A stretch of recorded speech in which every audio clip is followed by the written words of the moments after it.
Hello everyone, how are you doing? This is MD Tech here with another quick tutorial. In today's tutorial, I'm going to show you guys how to locate the snipping tool on your Windows 11 computer. So this should hopefully be a pretty straightforward process here, guys. And without further ado, let's go ahead and jump right into it. So all you have to do is open up the search magnify icon down in your system taskbar. Go ahead and left click on that and type in snipping tool. Should be able to open it up directly from here. So you just go ahead and left click on that and it should be able to open up.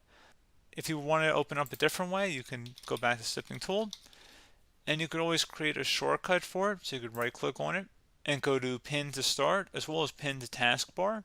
So it gives you guys a few different options there. So pretty straightforward process there, guys. I do hope I was able to help you out and I do look forward to catching you all in the next tutorial. Goodbye.